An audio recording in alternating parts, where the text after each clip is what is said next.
That's why I hate it when you force me to do everything that's such a hassle. If you're not going to be cooperative, you should be the one to take care of your mother. Just shut up and take care of her. If you don't like it, and if you're going to refuse, we'll get a divorce. These words completely severed the relationship between my husband Lars and I, in which our relationship has been on thin ice. I can't be with this man anymore. Fine, I understand. Then let's just get a divorce. Excuse me? Wait, what are you talking about? When you have no money, no job, and no house, you're asking for divorce? Oh, don't you worry about me.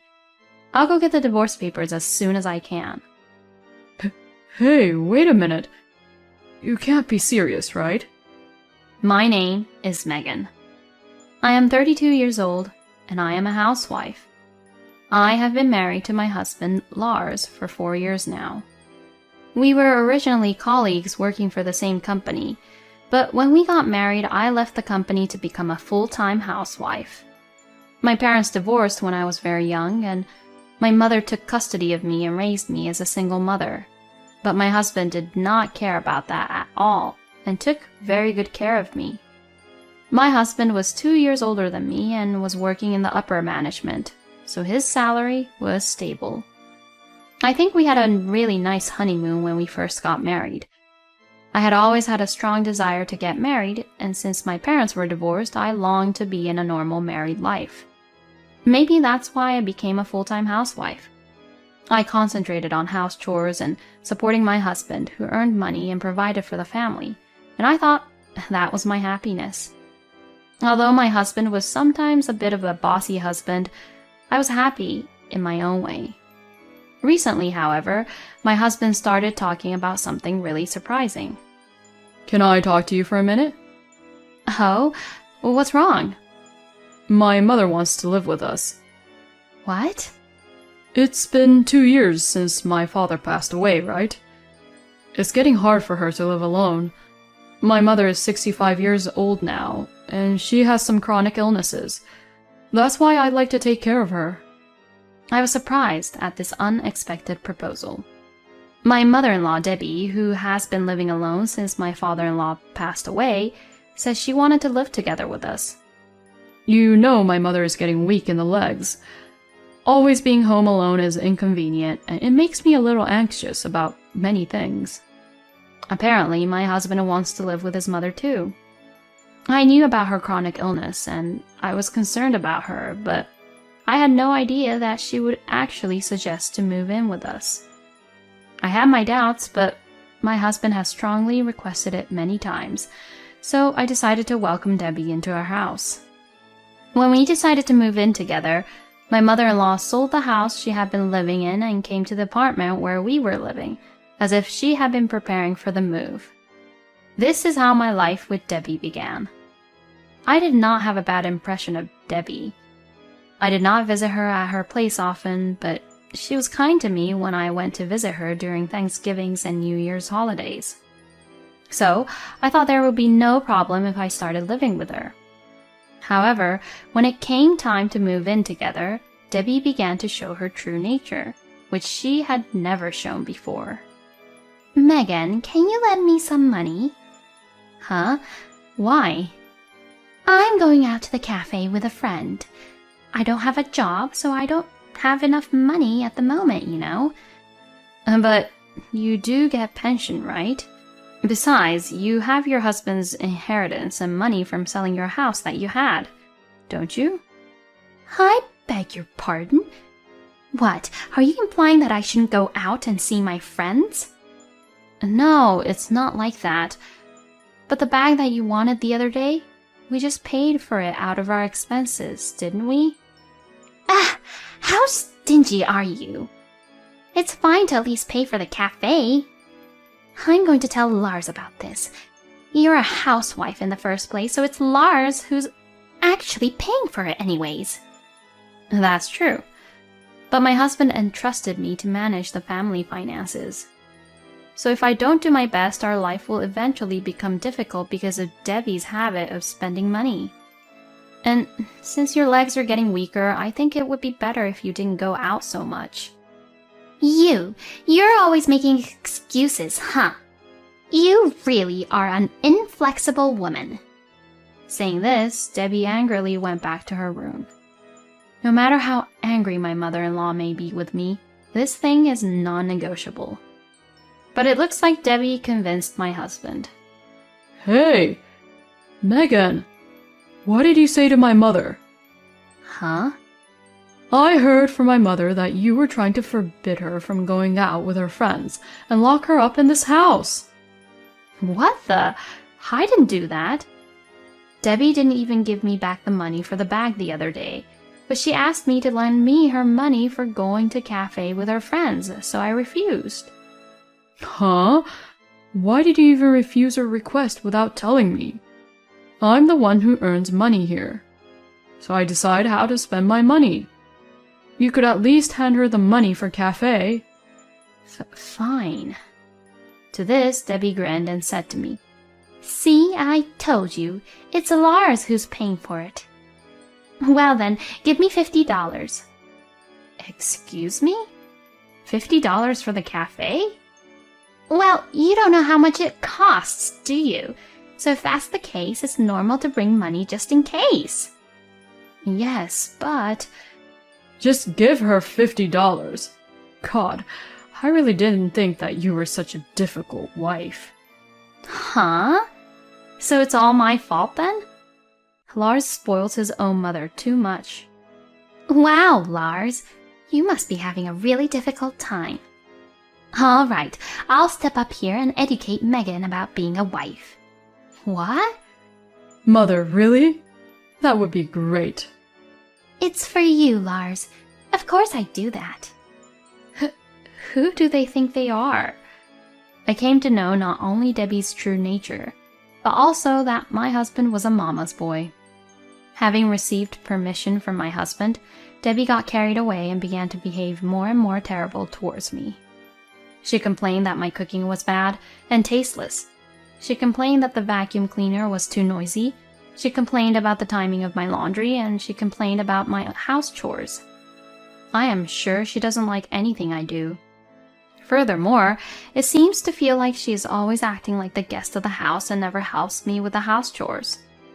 I would appreciate it if she would do things like hang the laundry or wash the dishes, but no matter how much I asked her to do so, she always insists, Don't abuse an old person like me who has chronic illnesses.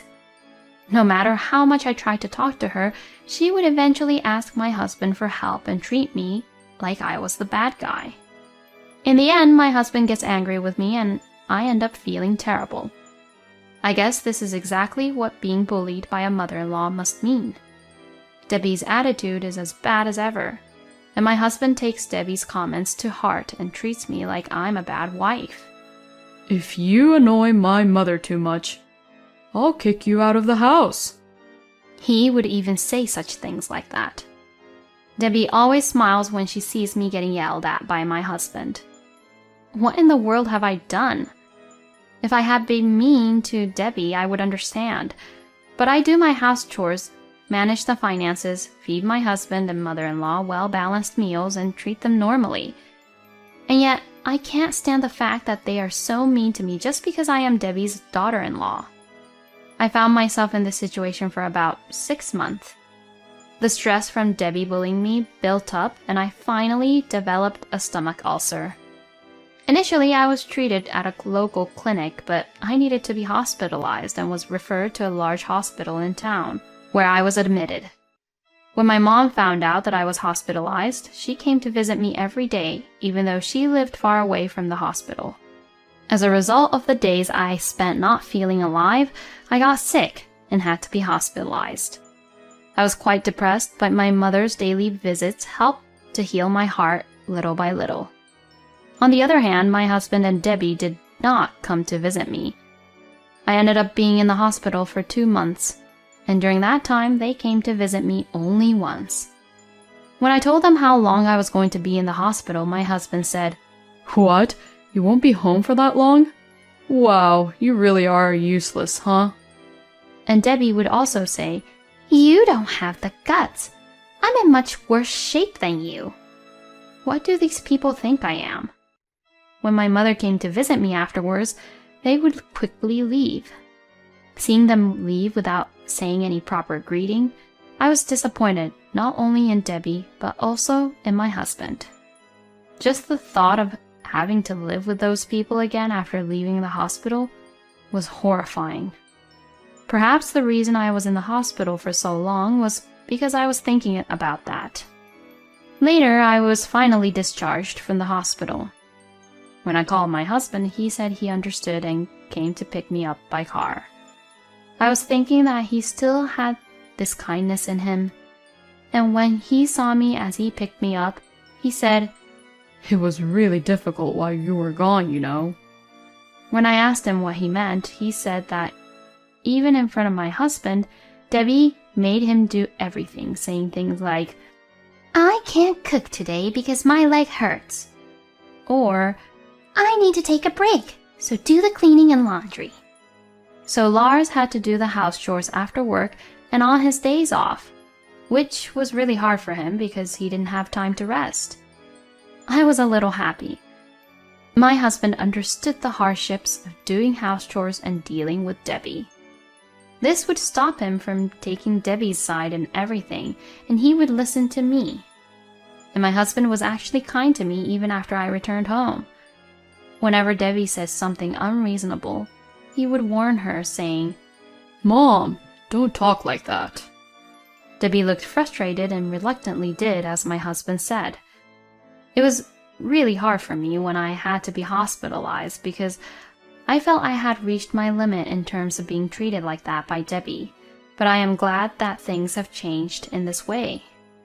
I wish my husband would have changed without me having to be hospitalized, though. But then, the situation changed again. On the way home from a tea party with her friends, Debbie fell off the stairs at the train station and injured herself. Unfortunately, the injury itself was not so serious, but as a result, the chronic illness she had in her leg worsened, and she became unable to live her daily life easily as before. The doctor told her that she would require long-term care. Debbie was going to be hospitalized for the time being, and when Lars returned home, he wanted to discuss the future with me. At that time, I thought that my husband would cooperate with me and take care of Debbie together. But what my husband would say was unbelievable and not so nice. I'll leave it to you to look after my mother. Excuse me? You're the one who stays at home during the day all the time, and it would be better if a woman did it, wouldn't it? Now, wait a minute. Why is it decided that I would be the only one looking after her? You should be the one taking care of her at night or on your days off. I'll be tired and exhausted from working. I'm too tired to take care of her after work, and I need to recover my strength on my days off. That's why you should be the one to do it, because you're the one who stays at home all the time, right? I was just really disappointed. Nothing has changed. He throws all the troubles to me. He would rather not take care of Debbie at all because of the mess he had to go through while I was in the hospital. I'm counting on you to take care of my mother. My husband tries to end the conversation by saying that. No, I can't lose here like that. If you're forcing me into this like that, I won't take care of her. Huh? What the hell are you saying? Lars sounded irritated from what I said. Don't be so selfish. Who do you think you owe your life to? That's why I hate it when you force me to do everything that's such a hassle. If you're not going to be cooperative, you should be the one to take care of your mother. When I argued in this way, my husband said something outrageous. Just shut up and take care of her. If you don't like it, and if you're going to refuse, we'll get a divorce. These words completely severed the relationship between my husband and I, in which our relationship has been on thin ice. I can't be with this man anymore. Fine, I understand. Then let's just get a divorce. Excuse me? Wait, what are you talking about? When you have no money, no job, and no house, you're asking for divorce? Even if we get a divorce, you really won't have any bright future ahead of you. There is no way that we should get divorced. It seems that my husband has suggested the divorce upon me as a threat. But to me, it was no longer a threat. It had become just a talk of separation. Oh, don't you worry about me. I'll go get the divorce papers as soon as I can.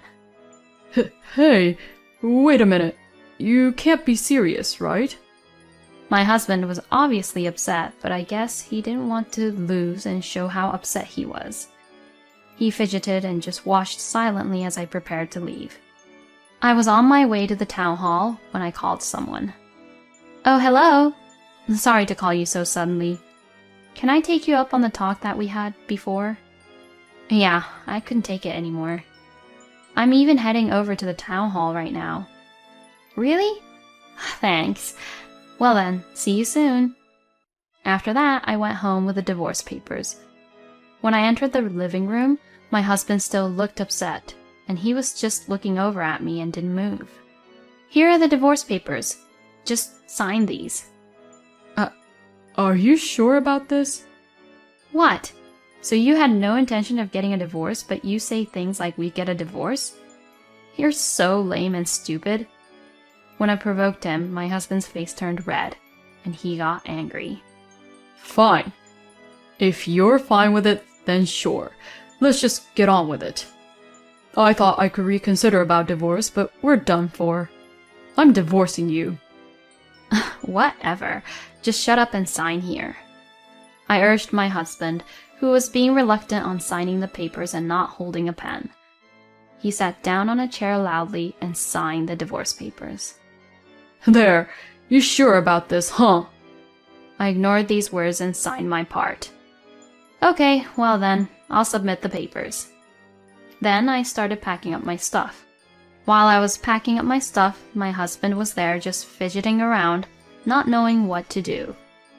I guess he wants me to stop the divorce. But I've reached my limit. I packed my things without worrying about my husband and loaded them into my mother's car, which arrived a few minutes later. Well, good luck taking care of Debbie. I said this to my husband for the last time and left the house. My husband seemed to want to say something. I laughed in the elevator, remembering my husband's facial expression, which was in a shock. I immediately filed the divorce papers, and my divorce from my husband was successfully finalized. Then, about 2 months later, I received a phone call from an unknown number. I thought it might be a work-related call, so I answered anyway. What the heck do you want from me? Hey, Megan, when will you come back here? Huh? What the heck are you saying? We got divorced, you know. And now we're strangers, you know. Oh, don't say that, and please, just come back. You've been a full-time housewife when you were with me, so you're only working part-time jobs, right? Even if your mother lived with you, it would be hard for you to make ends meet even if you both worked part-time jobs, since it's just you and your mother. I mean, you shouldn't even be worrying about me like that since we're divorced. Please, Megan, please, come back. Not only am I taking care of my mother with her leg injury, but she's also got dementia, and she's throwing tantrums all the time, and the house is a mess. Let's start over with our married life like the old days, where I earned a decent amount and you take care of the house. I couldn't help but laugh. You just want to have it easy for yourself, huh? I'm sorry to say this, but I'm working hard at my friend's company as a full-time employee at the moment. What? My friend knew about my Spanish skills, and now I'm in charge of dealing with an overseas Spanish company. So, the salary is pretty good. If your salary hasn't changed, I probably earn more than you now. No way. So, I'm not in need of a place to live, money, job, or anything else. In fact, I'm super happy to be free from you and Debbie. So don't contact me anymore. If you try to contact me, even if I change my number, I will call the police immediately. Oh, hey, wait. Before my husband could say anything, I hung up the phone. I heard from a former colleague of mine who still works at the same place as my ex-husband that my ex-husband was demoted because he couldn't rest his body and mind at home because of taking care of Debbie and kept making mistakes at work. However, the cost of caring for Debbie is very expensive, so he is still in a difficult situation, and his income has been reduced, which makes it even more difficult. Well, he got what he deserved. On the other hand, I have steadily built up my career, and my income has increased. I am now living a comfortable life in a slightly more expensive apartment. It's amazing how much bullying can end you up with a stomach ulcer. And even though Lars experienced it once and learned how hard it is to take care of the house chores and his mother, he is just the worst for trying to force everything onto Megan. I can only say that he deserved to be abandoned by Megan in the end, and all the burden came to him. I hope that Megan will continue to work hard at her job, while also fulfilling her private life. Thank you for watching until the end. Please subscribe to our channel. See you in our next video.